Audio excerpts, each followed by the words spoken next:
Guys. I know I'm not pretty, all dressed up, none of that, because this is not for show.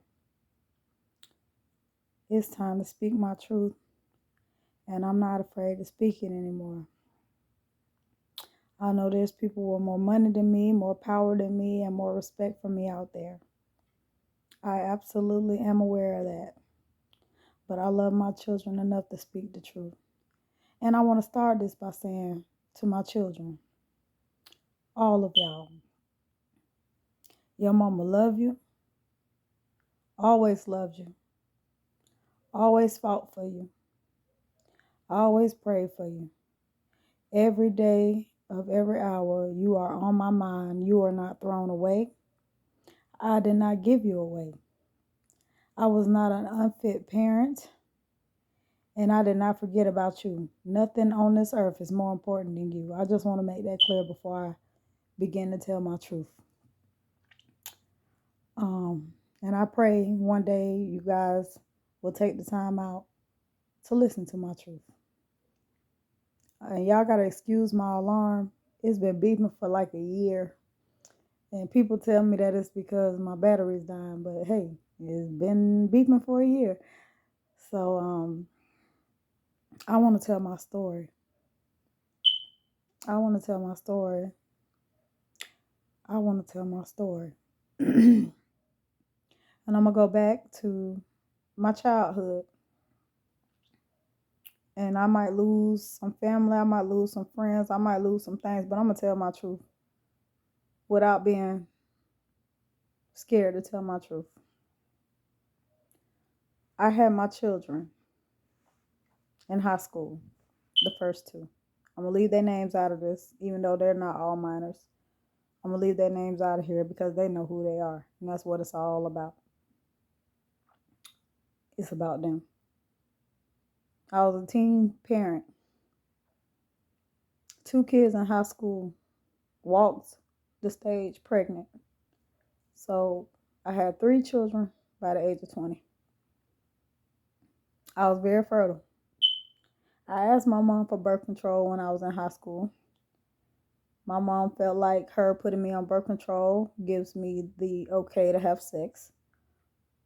So she opposed it, and me being a minor at that time, I was not able to go get myself some birth control. I had a boyfriend in high school. I got pregnant twice by my high school sweetheart. High school was very hard with 2 kids, but your mama graduated. In the right year she graduated, the year she was supposed to, the right class, with straight A's. That's your mama. And I walked pregnant. And all my teachers cried when I walked the stage. I'll never forget that. Now, my mother and I always fought. We never got along. So, as a teenager, I don't want to tell the story to make my mama look like a bad person because I've already forgiven her for whatever disagreements we had. I've always been a strong-minded person. And to her, that was rebellion. So I spent a lot of time in juvie. I spent a lot of time in boot camps. I spent a lot of time in scared straights. Not because I was a bad child, but I was an angry child. Because at a very young age, I was molested. And at a very young age, the neighborhood was telling me that my mom killed someone. And supposedly the person that she killed was the man on my birth certificate. So I'm a female growing up without a father. I was 12 years old when I met my birth father. He was trying to holler at me at the park. When I told him my name, he looked like he saw a ghost. He asked me who my mother was, and I told her, and I looked just like this man. So I knew something was up. Well, we walked to my mom's house. Mom peeked out the blinds and threw a duffel bag out the door. It was the summer right before my first period. And I met my daddy, and he was in prison all those years. And I left with a complete stranger and spent the rest of my summer with him. He was a little more loose than how I was raised. My mama raised us, a little more conservative. So I was exposed to some things that, seemed interesting at that time, but they weren't for my good. Okay, so mind you, me and my mom fought, and she took custody of my kids. It didn't matter who started the fight. It didn't matter who won the fight. None of that. It's just you the child, so we taking your children. I had no fight. I had no fight. I get older. I have more kids. I meet this man whom I did like. We dated and stuff. I lived with him and his mom for a little while. And I had his child. This man, I'm going to leave his name out of it too, but I'm going to put that he was a Caucasian male. Not that I'm racist at all, because before I dated him, I dated another Caucasian male. I got pregnant from this guy. He proposed to me. It was a beautiful proposal. Yet we live with his mom, and me, the way I'm set up and the issues with my mom, that unhealthy bond that I had with my mom at the time, I couldn't see myself marrying this man and we live with his mama. No, because we both adults now, and I just couldn't see that. So when he asked me to marry him, I said no. So when I said no, him and his mother looked me in my face and told me, "You will never see your son again." They made me that promise. When I got back to Florida, because we were in Georgia at the time, when I got back to Florida, they made sure I didn't see my son. I had more kids. Mind you, they would not tie my tubes because I was too young. So almost every time I got pregnant, I barely had sex. I just get pregnant. Easy. I got pregnant on the pill, the patch, and the shot. So if people be like, "Oh, you keep having kids and can't take care of them," some people can't help that they fertile, and don't be jealous. Some people barren. Everybody's body is different. But that's irrelevant to the situation. I just know how ignorant people can be and be like, "Oh, your welfare mother keep having kids," and whatever statistics and bias people have against people like me. But this isn't even about that. Let's stay on topic. So I get back to Florida. My life was turned upside down. I don't know this for sure, but deep down in my soul, I feel like this same baby father set me up to get jumped. My car had broke down and my son got sick at school. So I went to the school and picked up one of my other children. I had another child by now because I left him and I had another child. Not from someone that I was with. I was taken advantage of and I got pregnant, and it was my choice whether to keep this child or abort this child, and I kept my child. So you can think what you want. I laid down and made that it was my responsibility. So I kept my son, and he got sick at school. And this is the fourth baby that got sick in school. I went and picked him up from school. I remember it like yesterday. And I went to a shop around the corner from where I lived at. And some girls jumped out of the car on me. One had a hammer and one had the rod to take the bolts off the tire. Now, mind you, I'm sitting in my car. My baby is in the back seat. He can't walk, talk, or see. And the mechanic, the little shade tree mechanic, is under my hood. And these two women ambushed my car and snatched my doors open. So all I could do at the time was crank my car up and slang them off before they harmed me and my child. And that's what I did. I wasn't armed and I didn't have a phone. And I wasn't going to get out of the car with my baby still in it and leave my car and my child unattended, because that would have been even worse. So the best decision I could make at that time was to do a donut and get them off my car, because the lady was literally stopping my car from moving, which was really odd and supernatural strength. Okay, so while this is going on, I ended up going to jail and caught a felony charge for assault with a deadly weapon because I slung them off my car. And in the midst of me slinging them off my car, I hit their car, and they claimed they had a baby in that car. I don't know. If y'all had a baby in that car, you should have been in the car tending to the baby, not over here trying to jump on me. Irrelevant, again, to my story. But I come to find out that the girl's sister is my baby daddy best friend. So yes, I feel like it was a setup. Another reason why I feel like it was a setup is because that wasn't the first time I seen that girl. She tried to attack me in the movie theater before, and I never understood why. And another time I bumped into her, I ended up beating her up. So I guess that was her way to get revenge on me. And it didn't turn out the way she planned, so she called the police. And it's always the ones that start the stuff end up calling the police. So I went to jail. While I'm in jail, my baby daddy name is not on my kids' records at all at school.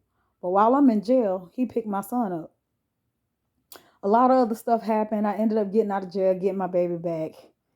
But now I got a felony on my record. If I wanted to defend myself, I can't now. If I wanted to go get firearm, I can't now.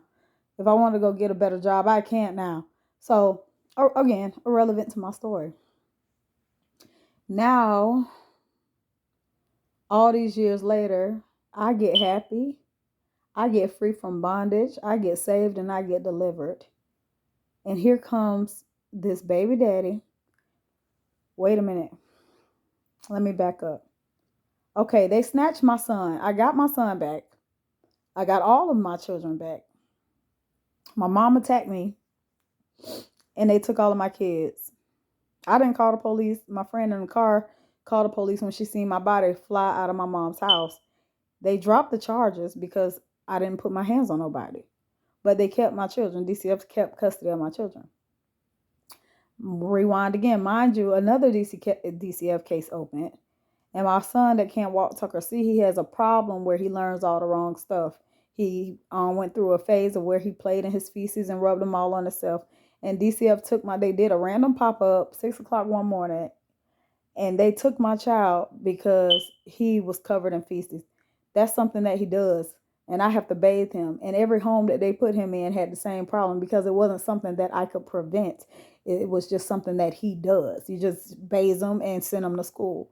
Mind you, every time they came to my house, my children were always fed, dressed, refrigerator full of food, always had clothes, never been neglected. Not now one of my cases have my children ever been neglected or abused, which is why they take children. And each home that they put them in was never better than the home that they took them from. So yeah, I had to deal with them snatching my babies away from me and my kids screaming, I don't want to go. Not to mention what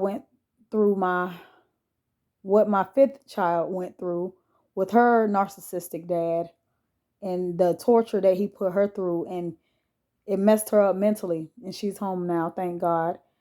And that took a lot of prayer and a lot of pushing. But let's go back to this child, what this whole thing is about. So now my son is 17 years old, and that same baby father who told me I'll never get my child back decided to put me on child support, and my son's almost an adult. I still got little babies to take care of, and I'm doing that. And he only got that one child, but he need my money, and he just got back from Hawaii, so he's taking trips. That's not what ticked me off.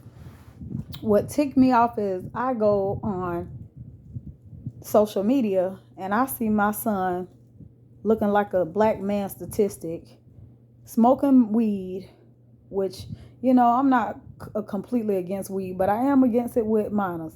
I mean, they're going to do what they want to do anyway, but it's just certain things as a parent. I'm not my kids' friends, and I tell them that. And it's like the people that they go with want to be their friends.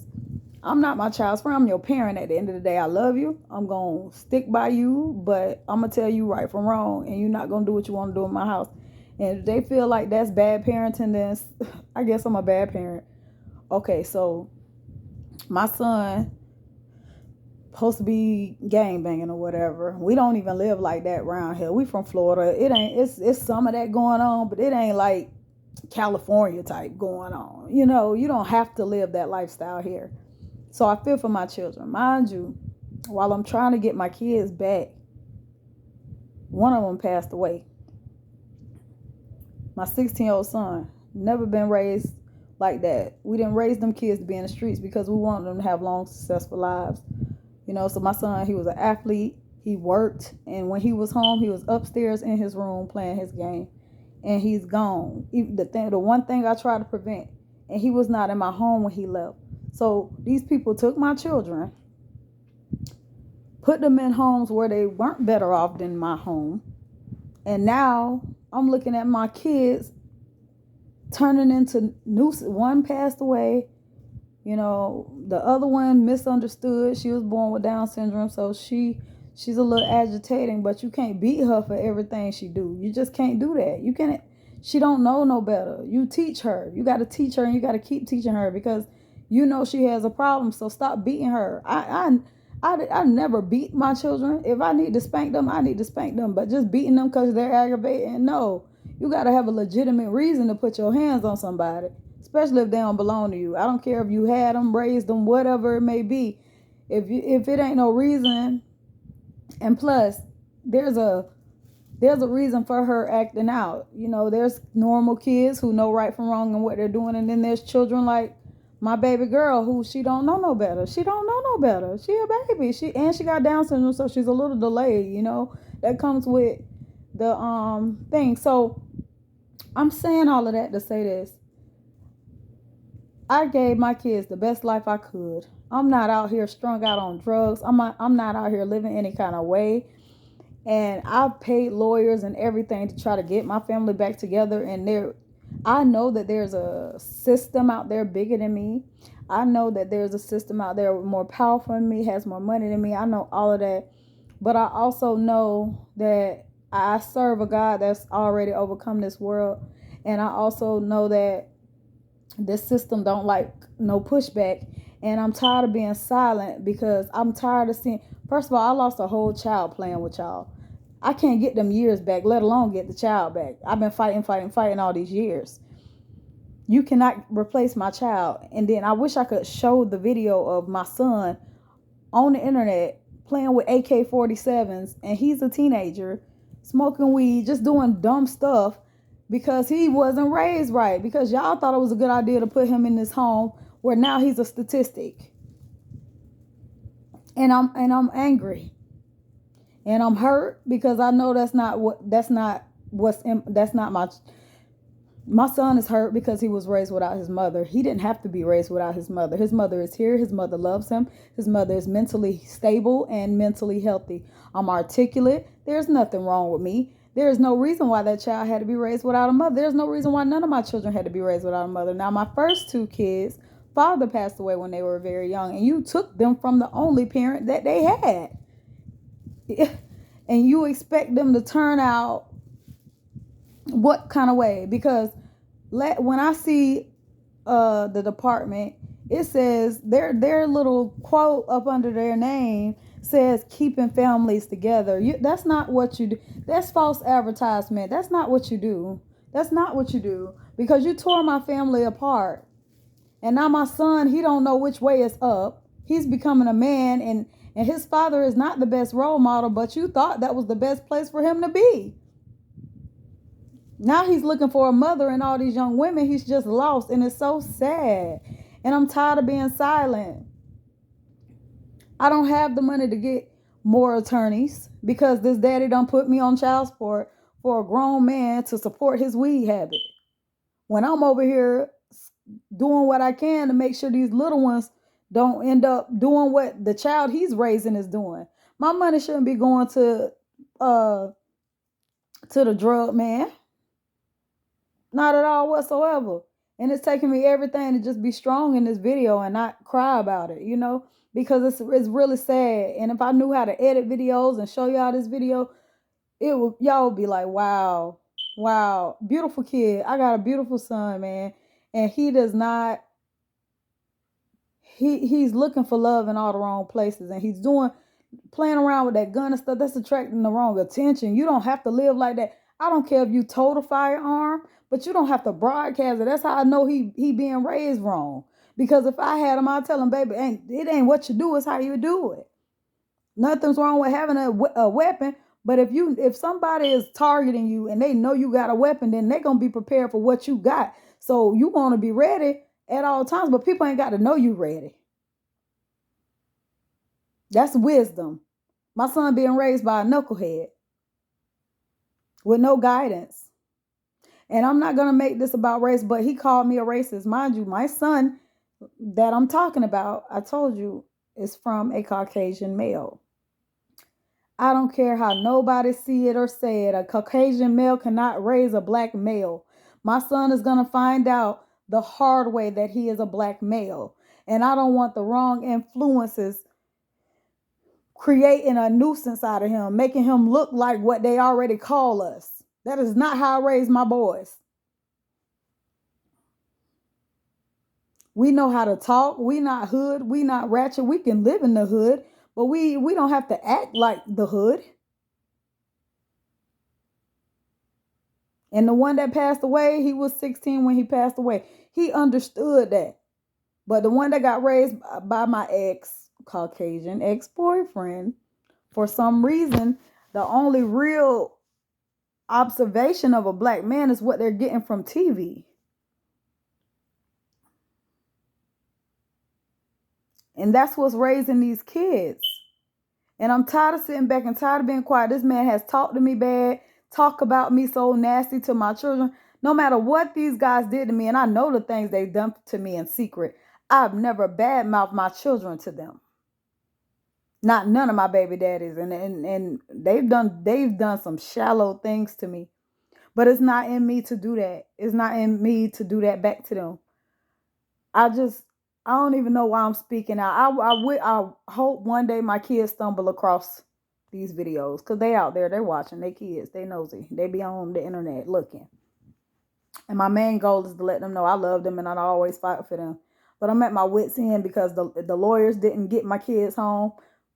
Me crying about it didn't get my kids home. So maybe this exposure with this system that's taking these families, breaking them apart and putting these kids in home, most of these children are better off with their mothers. Now, if they classify these mothers unfit, I know some unfit women. I'm just not one of them. And those children should have been home a long time ago. Now this boy done spent the last 10 years without his mama, thinking his mama don't love him. My daughter, my oldest daughter, she's 20 now, thinking her mama don't love her because she didn't get that, them young tender years of me. She didn't get that. The ones here, they get that. And I know she probably look at me around them and she might get jealous. She might get insecure. Those feelings that has never been dealt with. All of us need counseling. All of us need counseling. All of us need to sit down in front of somebody and talk it out. Me and all my children. Because they don't know. All they left with is their own thoughts. And the enemy is busy out here, man. I don't want them, my daughter used to cut herself. She don't do it now, praise God. The one here, she be struggling in school because of that trauma that she been through. She don't even remember all the stuff her daddy used to do to her. I didn't forget.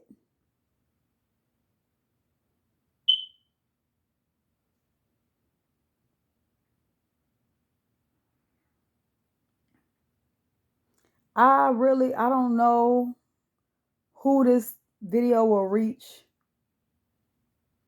So I'm going to say this because I know there's other women out there who've been wrongfully accused.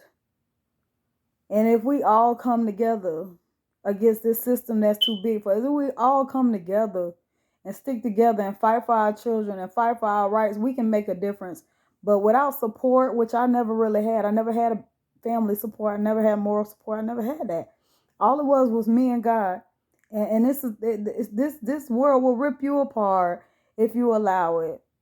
So I want these women who going through, and then not only that, we got to deal with the loss of our child. We got to deal with these ignorant people in the streets that try to kick us when we down and talk nasty about her. That's why she ain't got none of her kids. I love kids. Kids love me. I could walk in Walmart right now and every shade of gray child would walk up to me and hug me. I don't know why, but I think that's God's way of telling me you still a mother. Don't let these people devalue you. You still have value. So I want to talk to any women who do come across this video and let you know it is not the end of the world for you. Keep on fighting, keep on praying, keep doing what you got to do for your child. Even if you don't get them back, you can say, if you ever encounter them again, you can say, I never stopped trying. I never stopped fighting. Any women that's watching this, I know what some call them defects, some call them DHS, some DCF, whatever this thing is in your city, in your town. I'm standing with y'all. I'm so sorry that that's happened to you. If ain't nobody else ever came to you and apologized, because we live in a cruel world. A person to sit there and act like you deserve it. These people are so messed up. They act like you deserved what happened to you, and you probably didn't. You made one mistake. You know how many people make mistakes and get away with it? You may have made one mistake, and these people will try to hang you. But I want you to know something. You will not be being attacked if you weren't a threat. You will not be persecuted if you weren't loved. I just want y'all to know that. Don't give up. I know women who have committed suicide because these people took their children. And it's taking me everything to stay strong right now.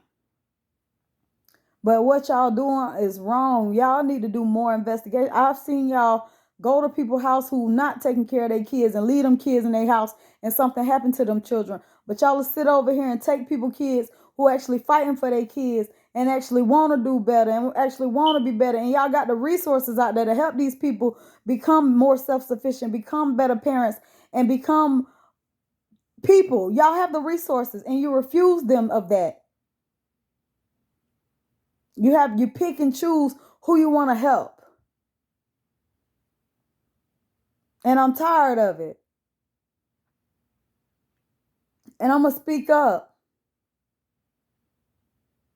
I mean, comment below this video if it did reach you and you are going through something similar to this.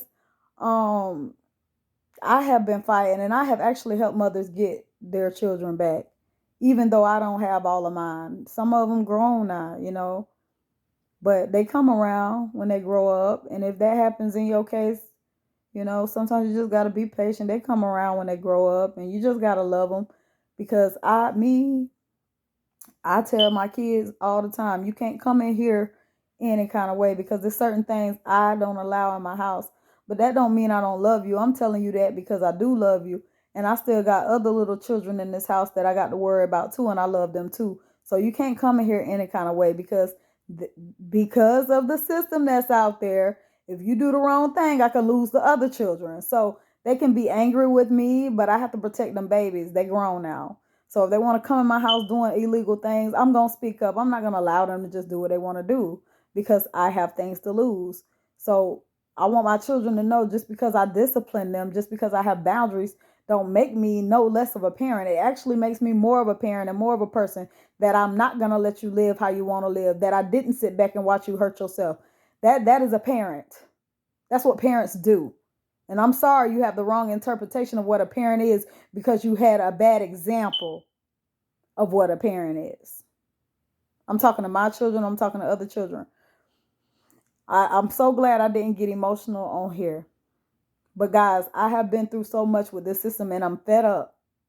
I'm fed up and I'm tired, and we need to come together and figure out something. I know there's agencies out there who help women like us, but we got to give that information out. We got to each one reach one, each one teach one type of thing. We got to come together. We got to come together. Somebody knows somebody that can help us in our situation. So if we go public, if we tell our truths, if we start telling our story, something's going to move.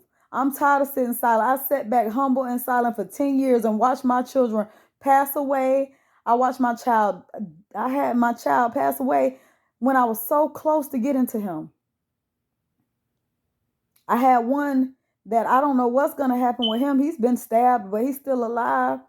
And we ain't even living like that down here, because they looking for love in all the wrong places. Them kids was raised without their mama. And it's wrong. What y'all doing is wrong. Instead of bringing families together, like they say, they're creating more generational curses. They're breaking these families up, creating narcissists, create all this childhood trauma. And these kids, once they become adults, don't know why they act the way they act. And we got to put a stop to it. We got to come together and we got to put a stop to it. I don't know how. I believe that the doors will open up to where we can get the right information and the right connections to help us And I know it's more women out there who have went through this, and your children are probably still young and you don't know what to do and you don't know how to fight. And I hope that this video brings us together and give us the proper resources to get what's rightfully ours. Because it's not right. It's not right.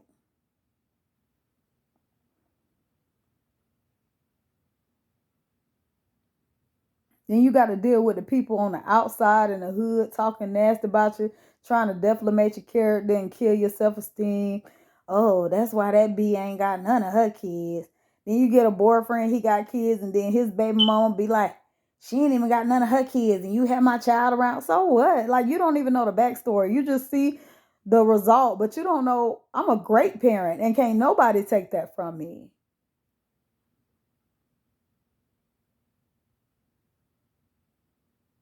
But I get text messages on my phone, videos. I don't know how to do all that technical stuff to be able to pull that stuff up and show y'all. But mentally, I know that my baby daddies be trying to break me. They be trying to break me mentally because they haven't healed. You mean to tell me I didn't say yes to your proposal 14 years ago and you're going to make me suffer for however long because you're not over me yet or whatever happened? You're going to take my child and fabricate all these stories to DCF. They did not do any investigations, y'all. They say they investigated. They didn't do any investigations. But yet my son, my baby daddy got my son over there living how he wanna, drinking and drugging, got guns and stuff, posting it on social media, and they leave the child in the house. And y'all wonder how kids keep coming up missing around here. All you walk in Walmart, there's kids missing all around here. Y'all taking these kids and not giving them the proper tools. First thing they should be doing, if you do remove a child out of the house, you need to have ongoing family counseling with that child and the parent that you removed them from. They still need their parent. That is them kids' parents. That's still their child. How you just take somebody's kids and be like, you can't see them again? What you mean I can't see them again? Did I ever try to hurt them?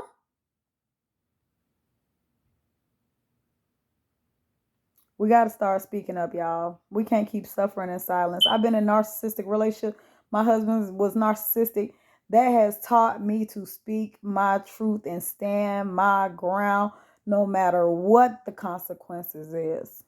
It has given me a courage that I cannot contain and I cannot calm down. And I am not going to keep letting y'all mollywop me. The kingdom of heaven suffereth violence, and the violent take it by force. There's things that Satan has taken from you that are rightfully yours. It belongs to you. Open your mouth. Give me back my family. Give me back my children. Give me back my husband in his right mind. Give me back my peace of mind. Give me back my self-confidence. Give me back my restore, restore, restore, restore, restore, restore, restore. Restoration is mine. In Jesus' name. I got to get off of here because it's really late and I got to go to work in the morning. But y'all, we got to do something. Whether we just open our mouth and speak, somebody important to hear it. God will send this message to the right person. God will send this video to the right people that will help us. But we got to speak up. We can't keep doing this. I mean, people have started actually doing stuff with the police brutality simply because somebody posted some videos, just because somebody spoke up. It's been going on for years, but enough videos and people started saying, okay, enough of this. So we got to do something, man. People got to start being held accountable for the stuff they're doing. People got to start being held accountable. They devise deceitful matters against those who are quiet in the land. Because if I can put all the attention on them, I can keep doing what I need to do behind the scenes. When I know I'm really doing something twisted, I'm going to go put the innocent face. I'm going to go attack. You know what? Tony, what is it? Scarface said something very important. And I'm going to try to make this where it ain't no bad words in it because I am saved, but I do cuss every now and then. He said, you need people like me. You need people like me so you can point your freaking fingers and say, that's the bad guy. And what did that make you? Good? You're not good. You just know how to hide it. A lie. Me? I don't have that problem. I always tell the truth. So keep that in your mind. I know it ain't scripture, but keep that in your mind because, yeah, you need people like me. Count it all joy. But don't take it, don't sit there and suffer in silence, and you ain't got to take it. You ain't got to be mollywop. Stand up for yourself. Peace.